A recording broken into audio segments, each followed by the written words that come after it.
Hello, ഇന്നത്തെ ദിവസത്തിനൊരു പ്രത്യേകത ഉണ്ട്. മറ്റൊന്നല്ല, ഇതെൻ്റെ ഏട്ടൻ്റെ എൻഗേജ്മെൻ്റ് ആണ്. അപ്പോൾ ഞങ്ങളെല്ലാവരും രാവിലെ തന്നെ അങ്ങോട്ട് പോയിക്കൊണ്ടിരിക്കുകയാണ്. പെണ്ണിൻ്റെ വീട് വരുന്നത് കുന്നംകുളത്താണ്. അപ്പോൾ അത്യാവശ്യം നല്ല ലോങ് ഉള്ളതുകൊണ്ട് തന്നെ ഞങ്ങൾ കുറച്ച് നേരത്തെ ഇറങ്ങിയിട്ടുണ്ടായിരുന്നു. നമ്മളൊരു ബസ്സും ഒരു കാറുമാണ് പോയിട്ടുണ്ടായിരുന്നത്. എനിക്ക് ബസ്സിൽ ട്രാവൽ ചെയ്യാൻ ബുദ്ധിമുട്ടായതിനാൽ ഞങ്ങൾ കാറിലാണ് പോയിട്ടുണ്ടായിരുന്നത്. ഞാനും ഏട്ടനും ശ്രീയും ഏട്ടത്തിയും എല്ലാം കൂടെ കാറിലാണ് പോയിട്ടുണ്ടായിരുന്നത്. പിന്നെ ബസ്സിൽ പോയ അവരുടെ വീഡിയോസും കാര്യങ്ങളൊക്കെ അവർ അയച്ചായിരുന്നു. അവർ നന്നായിട്ട് എൻജോയ്മെൻറ്റ് ചെയ്ത് പാട്ടൊക്കെ പാടിയിട്ടാണ് പോയിട്ടുണ്ടായിരുന്നത്. നമ്മളവിടെ എത്തി. പെണ്ണിൻ്റെ വീട്ടിലായിരുന്നില്ല പ്രോഗ്രാം, മറിച്ച് നമ്മുടെ ഓഡിറ്റോറിയത്തിലായിരുന്നു. അങ്ങനെ ഞങ്ങളെല്ലാവരും ഓഡിറ്റോറിയത്തിലേക്ക് ചെന്നെത്തി.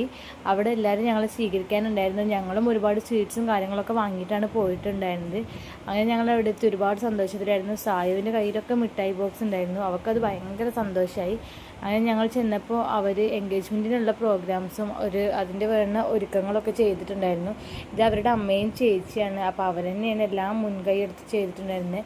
പിന്നെ അവിടുത്തെ സ്റ്റേജിൻ്റെ ഡെക്കറേഷൻ അടിപൊളിയായിരുന്നു കേട്ടോ.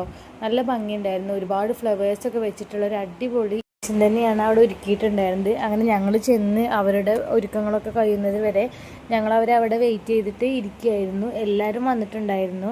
ഫാമിലിയിൽ എല്ലാവരും ഏകദേശം എല്ലാ റിലേറ്റീവ്സും നമ്മൾ കൊണ്ടുപോയിട്ടുണ്ടായിരുന്നു.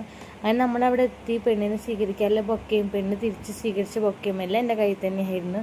പിന്നെ അതിനിടയിൽ സായി അച്ഛനെ കണ്ട സന്തോഷത്തിലാണ്, നല്ല സംസാരത്തിലാണ്. ഞങ്ങളും കുറേ നാളുകൾക്ക് ശേഷം കാണാണ്. അപ്പോൾ ഞങ്ങളും നല്ല സംസാരത്തിലും കാര്യത്തിലൊക്കെയാണ്. സായി ഒരുപാട് സന്തോഷത്തിലാണ്.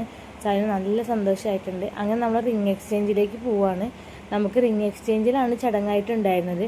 അങ്ങനെ അവർ തമ്മിൽ അങ്ങോട്ടും ഇങ്ങോട്ടും റിംഗ് എക്സ്ചേഞ്ച് ചെയ്തതിന് ശേഷം നമ്മൾ കൊണ്ടുപോയ ഡ്രസ്സിലാണ് പിന്നെ നമ്മൾ ഫോട്ടോസും കാര്യങ്ങളൊക്കെ എടുത്തിട്ടുണ്ടായിരുന്നത്. പിന്നെ നമ്മുടെ ഫാമിലിയും അവരുടെ ഫാമിലിയൊക്കെ കൂടിച്ചേർന്ന് ഒരുപാട് ഫോട്ടോസൊക്കെ എടുത്തിട്ടുണ്ടായിരുന്നു.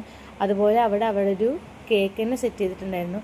അങ്ങനെ അതിനിടയിലൂടെ കേക്ക് മുറിയും എല്ലാം അടിപൊളിയായിരുന്നു. കേക്ക് മുറിക്കുന്ന സമയമായപ്പോഴത്തേനും നമ്മൾ ഏകദേശം എല്ലാവരും സ്റ്റേജിലേക്ക് വിളിച്ചിട്ടുണ്ടായിരുന്നു.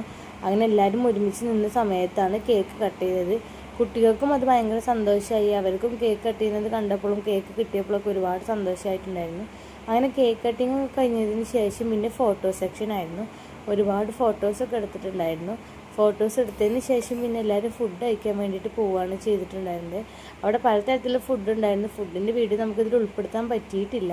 അങ്ങനെ എല്ലാ പ്രോഗ്രാംസും ഭംഗിയായി കഴിഞ്ഞ് ഞങ്ങൾ തിരിച്ച് വീട്ടിലേക്ക് പോരുകയാണ്. ഒരുപാട് സന്തോഷമായി. നമ്മൾ വിചാരിച്ചതിലേക്കാളും മനോഹരമായിട്ട് നമുക്ക് എൻഗേജ്മെൻറ്റ് നടത്താൻ പറ്റിയിട്ടുണ്ടായിരുന്നു. അപ്പോൾ അതങ്ങനെ കഴിഞ്ഞ് ഞങ്ങൾ പോന്നു. മാരേജ് നമ്മൾ ഫിക്സ് ചെയ്തിട്ടുണ്ടായിരുന്നില്ല. പോരുന്ന വഴി പിന്നെ ചായ കുടിക്കാൻ വേണ്ടിയിട്ട് കയറി. അതേ കോസ്റ്റ്യൂം ഇട്ടിട്ടാണ് നമ്മൾ ചായക്കടയിൽ കയറിയിട്ടുണ്ടായിരുന്നത്. അപ്പോൾ എൻ്റെ വീഡിയോ അവസാനിക്കുന്നു. എൻ്റെ വീഡിയോസ് ഇഷ്ടപ്പെടുകയാണെങ്കിൽ ലൈക്ക്, ഷെയർ, സബ്സ്ക്രൈബ് ചെയ്യാൻ മറക്കരുത്. Bye bye.